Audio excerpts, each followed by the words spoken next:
AK-203 rifles from Russia will help Indian security agencies. The AK-203 rifle, which will soon be manufactured in Korwa area of Amethi.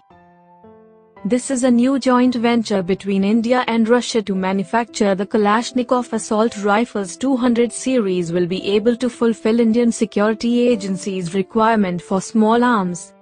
AK-203 rifles. The rifles will progressively replace the Army's in-service INSARS and AK-47 rifles. The 200 series of AK rifles represents the next generation and evolution of the 100 series of AKs.